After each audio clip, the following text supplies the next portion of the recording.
Relax with Ramji நேயர்களுக்கு அன்பான வணக்கம். 7 வள்ளல்கள் அப்படின்னு சொல்லுவோம். 8வது வள்ளலாக திகழ்பவர் புரட்சி தலைவர் எம்ஜிஆர். வாழும் காலத்தில் அப்படித்தான் அவர் தன் வாழ்நாள் முழுக்க அப்படித்தான் இருந்திருக்கார். அவரை பற்றி கேட்கிற ஒவ்வொரு விஷயங்களும் ஒவ்வொரு ஆச்சரியமான விஷயங்கள். புரட்சி தலைவர் எம்ஜிஆர் டபுள் ஆக்ட்ல நடித்த மிக முக்கியமான படங்கள்ல மாட்டுக்கார வேலன் அப்படிங்கிற திரைப்படம் தனி இடம் பிடித்தது.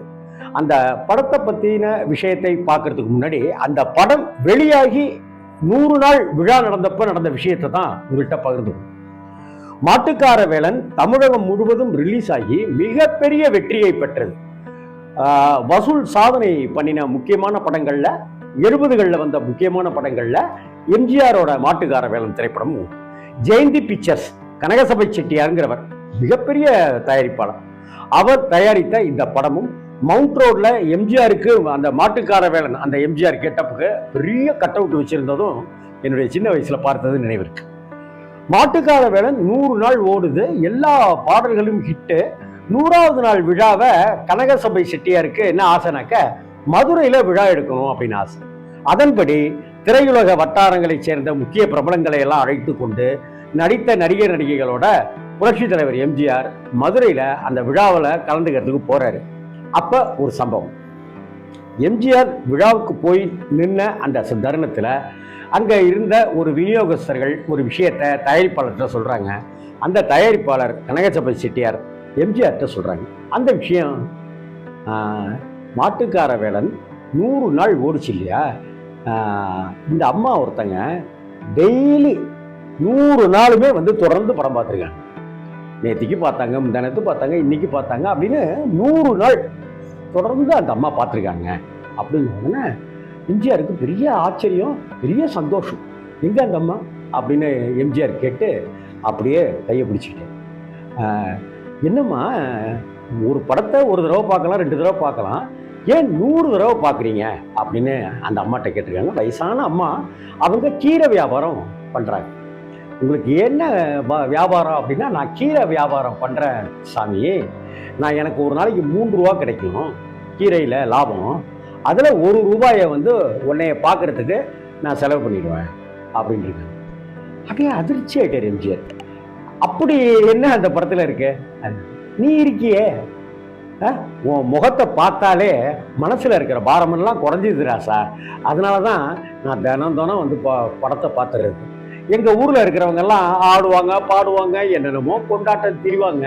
எனக்கு அதெல்லாம் எனக்கு பழக்கம் கிடையாது. நான் உன் படம்னா எனக்கு உசுறு. இன்னொன்று, நீ அம்மா மேலே உயிரே வச்சிருப்பியாம்ல, அதனால் அம்மா மேலே உயிரே வச்சிருக்கிற ஒன்றை நான் உன் மேலே உயிரே வச்சிருக்கேன்றதுல என்ன ஆச்சரியம் இருக்குது அப்படின்னு அந்த பாட்டியம்மா சொல்லியிருக்காங்க. உடனே அவர் அந்த அம்மாவுடைய கையை கெட்டியாக பிடிச்சிட்ட எம்ஜிஆர் வந்து அப்படியே மேடைக்கு கூட்டிகிட்டு போயிட்டார்.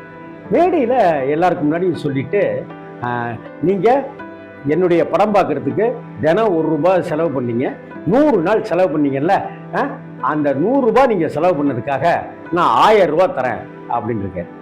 உன் காசெல்லாம் எனக்கு வேணாம் ராசா, நீ இது மாதிரி படம் நடி, நான் அதை பார்த்துக்கிட்டே இருக்கணும், அது போகிறேன் எனக்கு அப்படின்னு இருக்கேன். இல்லை நான் தருவேன் அப்படின்னு சொல்ல, ஏப்பா, எந்த பெத்த அம்மாவாவது பிள்ளைய பார்க்கறதுக்கு காசு கொடு அப்படின்லாம் கேட்பாங்களா? நீ எனக்கு காசுலாம் தர வேணான்னு கடைசி வரைக்கும் அந்த அம்மா மறுக்க, எம்ஜிஆருக்கு வந்து தாங்க முடியாமல் அப்படியே அந்த கரங்களை எடுத்துக்கிட்டு, அந்த பாட்டியோட கரங்களை அப்படியே எடுத்து கண்ணில் ஒத்திக்கிட்டு முத்தம் கொடுத்த உடனே மொத்த கூட்டமும் கிளாப்ஸ் அள்ளிட்டு போயிடுச்சு. அதற்கு பிறகு எம்ஜிஆர் அந்த 1000 ரூபாயை வாங்கியே தான் தீரணும்னு அந்த பாட்டியம்மாட்ட சொல்லி அந்த விழாவினுடைய நிறமே வேற விதமாயிடுச்சு. எம்ஜிஆருக்கு எப்படிப்பட்ட ரசிகர்கள் இருந்தாங்க அப்படிங்கிறத இன்னைக்கு இருக்கிறவங்க தெரிஞ்சுக்கணும். இந்த மாதிரியான எம்ஜிஆரை பார்ப்பதற்காக ஒரு பாட்டியம்மா 3 ரூபாய் ஒரு நாளைக்கு வியாபாரம் ஆகுது, அதில் 1 ரூபாய் செலவு பண்ண பாட்டியம்மாக்கள் போல எத்தனையோ லட்சக்கணக்கான ரசிகர்கள் மக்கள் திலகம் எம்ஜிஆர் அவர்களுக்கு உண்டு. அதனால தான் மக்கள் மனசுல இன்னைக்கும் ஒரு திலகம் போல ஒட்டிக்கொண்டே இருக்கிறார் எம்ஜிஆர் அவர்கள். வணக்கம். இந்த வீடியோ உங்களுக்கு பிடிச்சிருந்ததுன்னா லைக் பண்ணுங்க, கமெண்ட் பண்ணுங்க, ஷேர் பண்ணுங்க, முக்கியமாக சப்ஸ்கிரைப் பண்ணுங்க. இது மாதிரி இன்னும் இந்த படத்தை பற்றின விஷயங்கள் ஏதாவது உங்களுக்கு ஆசைப்படுறீங்க, தேவை அப்படின்னு சொன்னாக்க அதையும் கமெண்ட் பாக்ஸில் போடுங்க. அந்த படங்கள் பற்றியும் நான் பல தகவல்களை சொல்றதுக்கு தயாராக இருக்கேன். வணக்கம்.